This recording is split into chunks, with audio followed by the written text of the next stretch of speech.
halos 25 years, dapat yun po ang nawala. Bakit? Nagkakaproblema doon po ang pastor at saka yun hanggang nasira po ang kapulungan. Hindi po tumigil kahit isang linggo. Yan po masabi sa inyo yung parang worship service na po ginagawa po namin doon sa Bible study doon sa Clark Field. At naalala po namin nung naiwan po at saka napunta ito sa Bulaon.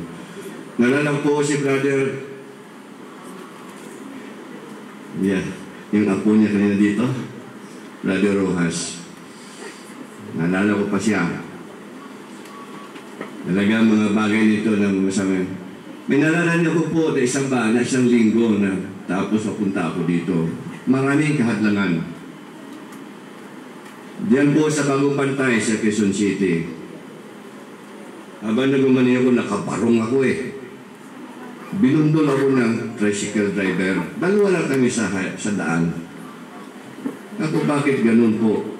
Dalawa tayo, bundol sa likod. Ngayon na problema yung sasakyan, galant yung dala ko dun. May lisensya ka ba? Wala eh. Magkakalisensya na naman yun. Dalawa na tayo sa daan nito, bakit bundulin mo pa ako? Anong gagawin mo? Hindi ko ito pinagsisihan ko, binatukan mo.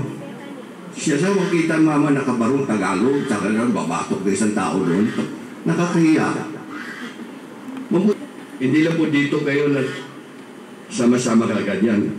First Sunday, na after nila had my worship, para sa worship service mo sa Clark Field doon. Yan po nalala ko. Kaya po, ito po, part ng history po natin sa gawain. Kinala ko ito sa Kalamban ito. Kahapon mga 100 mga kabataan, ang mga tanda, mga 30 yun. Ay gusto na po mag-worship service. Paano kami saan kami? Kasi malapat ng lupa ngayon naman yun.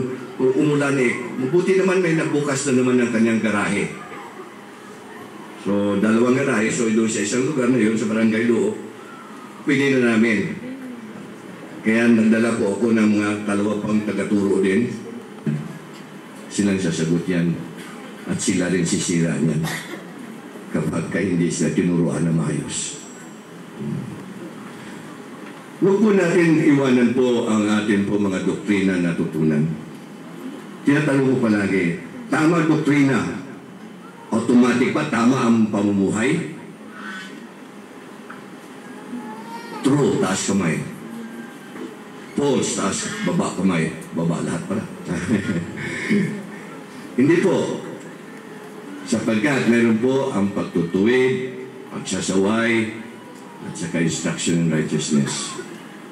Kaya kung tayo po ay sinasaway, sinong sasaway sa atin? Sarili po natin, judge not that you be judged.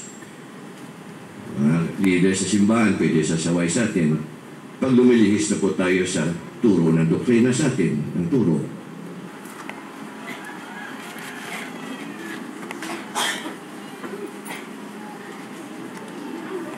Ibig sabihin na